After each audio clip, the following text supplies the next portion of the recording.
there were unconfirmed reports that the cast was trying to stage like a, we don't want a Portia to be fired or something like that, so that she's able to come back. Does that strategy ever kind of work?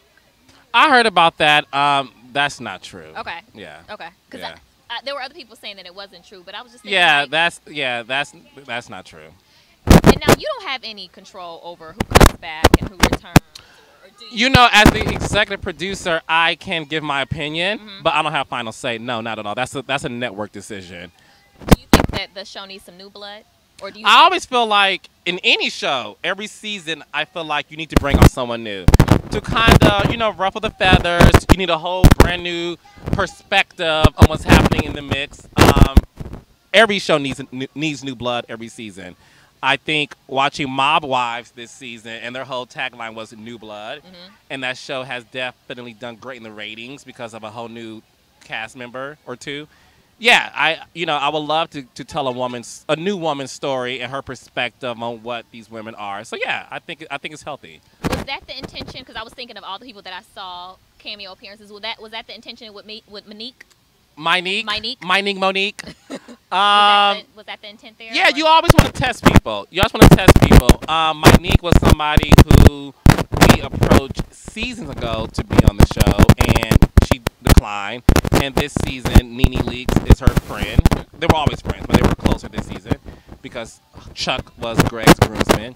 And she was like, hey, let me try this out. Let me try this out. And she did. Monique was great.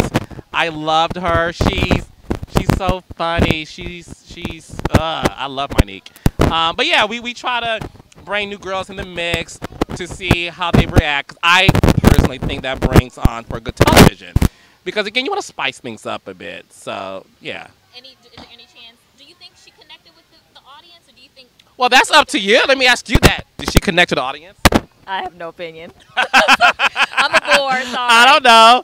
Well, I will say that it was so much other stuff going on that I kind of forgot about. Not to be no, nasty, there's no shade. But I kind of forgot about her, and I started paying attention to the cast had been on. Yeah. Like I said, you bring people on the mix. Yeah. For a scene or two, an episode or two, just to see what happens, and if they're connected to the cast, then that makes sense, obviously.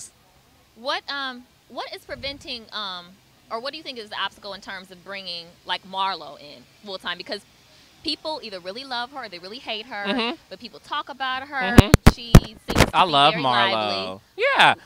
Yeah, everybody when it comes to being on a reality show, every cast member has their opinion on whether or not they want to be a main cast member, whether or not they want to come on as a friend of somebody because there's an organic relationship, and they want to do other opportunities. And with Marlo, she wants to do other opportunities, and she's wonderful. I think Marlo is amazing, and there's some things that's happening with her down the pipeline that you shall see very soon. But no, Marlo's great, but Marlo makes the decision in terms of where she wants to be in her career, and we all respect that. Okay, if it was up to you, would everyone come back? The entire cast? I love the cast. Yes, I love Kenya, Nene, Kandi, Cynthia, Portia, Kandi, everybody. Kandi, I love all those girls, and I would love for them to come back. I think they're all bring something different to the table individually, and they have more story to tell that I think the fans would be interested in watching and singing. So yeah. Kenya Moore has been, some will call her the breakout star this season. Are you surprised at all that she's become one of the? She's almost talked about as much as Nene, who was, I think a lot of people think she call her the breakout star as well. Are you surprised at all that Kenya? No, not at all. No, Kenya. Listen, Kenya is magical. I love Kenya. She's so entertaining and she's so compelling, and you said she's horrible. No, there's somebody say she's horrible, and I disagree. No, she's bright though. She's smart. Bright. She's smart. She's smart. She's gorgeous. She understands herself. And when I say that, I mean when you are on a reality show, you have to come to the platform and be who you are. And you have to be 10 times more entertaining because you're on a TV show. I think in our lives, there's days when I'm boring and I think I'm fun. But there are days I just want to sit at home, watch Scandal, and just be okay. And Kenya understands what her brand is. Kenya understands what her fans want to see. She comes to work, she does her job, and we all don't complain. She's an amazing talent on the show. And like Nene said on Andy Cohen's show, she's entertaining. And you have to give her that respect. She is entertaining. And when you watch Kenya Moore, whether or not you love her or hate her, you watch her and you're like this. Girl, you did that? No. What? Oh my God. To ask you about the friendship between Cynthia and Nene. I watched Nene on Andy Cohen's Watch What Happens Live. Yes. And so, were you surprised at all that their friendship is no longer, or? Nene and Cynthia definitely had a real friendship. They were two people who spoke on the phone every single day, multiple times a day. They had a real friendship. But I think, what you guys saw happen this season, there was a lot of conversation and situations where their friendship was tested. And it's disappointing to where their friendship is now because I knew how much those two parties loved each other. And I'm hoping that they'll be able to bounce back from it. I think there's one more conversation that needs to happen between the two of them where they address everything. Because what I find is once you put two people together that have an issue and you address it, more than likely you're able to bounce back from it because you get everything out on the table. And I think their friendship is worth salvaging. I think it will be saved. But like normal people, we all go through moments where it's like, girl, I don't want to talk to you right now, boo-boo. Right. I'm going to need like 5 minutes and 5 feet. So give me that, and then we could be friends again. So I think there's still hope there. Okay. Moving on, I Dream of Nene, the wedding special. Yes. What was the most challenging part of that experience? The most challenging part of I Dream of Nene, the wedding special, was the fact that Nene Leakes was getting married.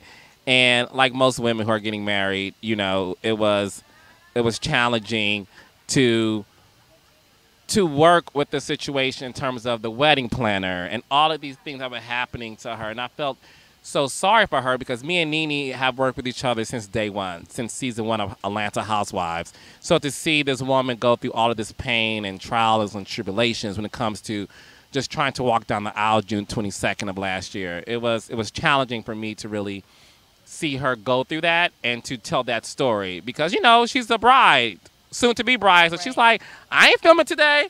You better go somewhere, child. I'm like, girl, what you doing? So that was a challenging part, but I understood it because she was really getting married and she was really dealing with her stepchildren and the wedding planner and all this other BS. And I just felt so bad for her. You started with Nene. What do you appreciate? Yes, I did. Yeah, that was my first reality show, and that was her first reality show. How many years ago was that? Girl, that was in 2008, so 6 years ago. What do you appreciate most about Nene professionally, I guess? When I look at her, when I watch Nene, my eyes light up and, my smile widens because I know how far she's had to come to be where she's at today.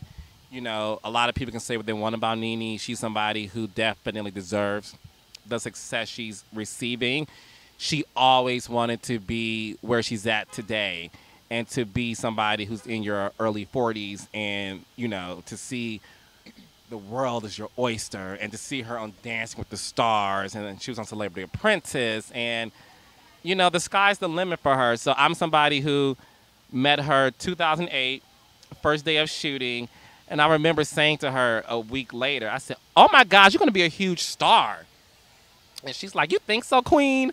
I said, yes, I think you're going to be a big star. Mm-hmm. And she was like, girl, bye. And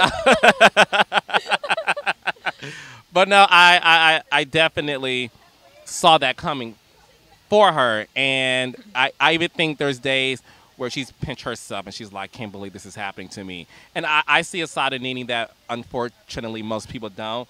There's definitely a humble, vulnerable side of her where she and I have had one-on-one conversations about her career and her place in life and where she's at. And, I saw her 2 weeks ago on the set of Dance with the Stars, and she's calling me, are you here? I went through all this to give you tickets. And I'm like, I'm here, honey. They had to take my phone. but I'm here. Right. And to see her dancing, to see her backstage, she called me afterwards. It was sweet because I see where she's at. I'm super duper proud of her. The next wedding special, Kandi's wedding special. Kandi and Todd's wedding special. How was that experience? And Girl. How is it different from Nene's? It's different from Nene because Kandi and Todd relationship is tested through her mother, obviously, Mama Joyce, and her family. And there's conversations of prenuptial agreement. And there's conversation of Todd's own mother. You know? We don't see much of her before. Girl, you see a lot of her on this show. Mama Sharon. Mama Sharon, okay. It is an amazing wedding special. I'm not just saying it because I produced it. Right. But no, it's an amazing wedding special because you get to see real conversation about prenup, which is big. And you get to see Kandi dealing with her mother. And on the day of the wedding, I'm going to tease a little something. The day of the wedding, you finally get to see something from Kandi that you haven't seen before, but it's something that the fans always ask her. You should do that. You should do that. I'm not going to say what it was. Something about her mama. You get to see Kandi for the first time doing what the fans want her to do, and we all were like, clutch the pearls. Did she do this?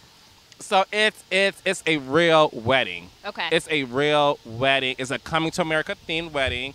So you get to see the African dancers. You get to see, yes. You get to see a theatrical wedding because it's Kandi. Yeah. So she used her musical gifts and her talents to allow some performances to happen at the reception. It's an amazing wedding. Okay. Moving on. Yes. I want to talk to you about Love and Hip Hop, the Love and Hip Hop franchise. Yes. But here's first, I have to use my phone to read this. Go ahead. Okay, so the last time I interviewed you, you said Mimi Faust was the most passionate cast member you've ever worked with. I'm going to tell you your actual quote, okay? Go ahead. My phone. I live for a direct quote, honey. Mimi is one of the most authentic, passionate women I've ever worked with, and it's unfortunate that people portray her as being stupid, naive, weak. She's none of those things. She's very smart, and she's not weak. She's a woman who's in love with a man she's known for 15 years, and her only child, he's the father, her daughter. So you can't judge her. We should all applaud her. Girl, get it. If that's what you want to do, if that's how you handle the situation, then that's you. Keep going, because it's good TV. So Jasmine gives a direct quote. Yes, okay. I live. So my question is, you know, that they had the sex tape that's come out. Really? So I didn't hear about that. Did you? Did you hear about that?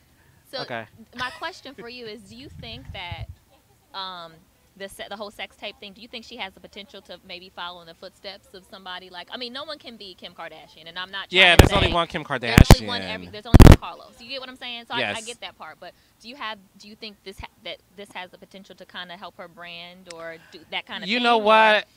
I don't know. You know, I don't know because, you know, I know Mimi. We're actually having dinner tonight. Tell her said hi. I'll tell you hi. Mimi, she says hi. I'll see her at dinner tonight at 8 o'clock. I love Mimi. You know, again, Mimi is like Nene. Okay. In a sense of someone who I see a lot of potential from her.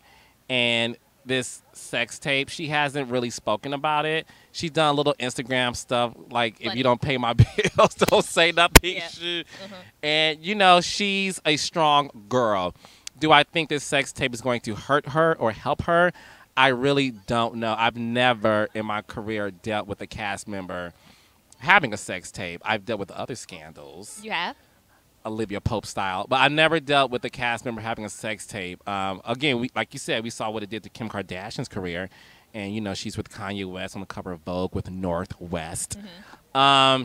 So with Mimi, I really, and I'm being honest here, I'm not trying to give you a PC answer. I really don't know. I do know that Mimi is somebody who's authentic. Mm-hmm. Mimi is somebody who loves what she does on television. And again, the sky's the limit for Mimi. And I just hope when it comes to the outcome of this sex tape being released that she gets out of it whatever she wants out of it. I love her to death. And I'll ask her when I see her at dinner tonight. Okay. Are you gonna watch it? Ah! Sorry. Sorry. Ah! That's a gag moment. I'm not gonna lie. I saw the little teaser. I saw the trailer because I did again, too. I'm nosy. I saw the trailer, and I mean, it's hot. It's hot. It's sexy. So are you gonna? Mimi looks good. Yeah, she looks good. Am I gonna watch the full thing? No, because again, You know her. I know her. Yeah. Like I'm not gonna watch Nene have sex, but I did see the trailer honestly, and I mean, it was kind of hot. Yeah. I ain't gonna lie. Did you like the sex tape trailer? I see. This is my thing about those. It just makes it, the guy always looks good, and the girl. People always slam the girl. When it Exactly. comes to that. So that kind of bothers me. So Okay. I'm just like. You're such a feminist. I like that. Am I? Mhm. But I really do feel like the woman always gets the bottom end of. You know, the guy's always. No like, pun intended. The woman always gets the bottom. No pun intended. But you know, I feel like it's such a double standard. You Yeah. know, like so. I mean. Yeah. I mean, that's cool. I'm gonna watch it. I watched the teaser. I was like, oh, this is. It was hot. Yeah. Mimi's gorgeous. She's 42, I think. Yeah, she's pretty in person. I mean, she looks. Oh better yeah, in person. you interviewed her. Yeah. Ain't she pretty in person? She's pretty in Then person. you like feel like she's a real girl. Yeah. She's cool. She's very sweet. Yeah, she's very. Always on time. Yeah. Unlike me. Yeah. She was actually early too. Oh yeah, Mimi. She's a professional. Yeah. Yeah. So Professional television star. I actually caught her. I've interviewed her maybe like 2 or 3 times, but she was really drunk in Atlanta. And she told me that I could ask her any. I'm not going to share. Well, off camera, I'll say. She told me I could ask 3 questions. And I was like, no, I'm cool, Mimi. Because, you know, like anything you want to tell me, I want to write about it. Right. Tell me I can tell. So she's like, no, ask me. You know how she I love talks her. really hard. Yes. And I was just like, it's okay. She's like, no, Jasmine. And I was just like, okay. Like, Yeah. But it was funny. No, I love Mimi. Okay. Love. All right, so you're going to watch it, and that's cool.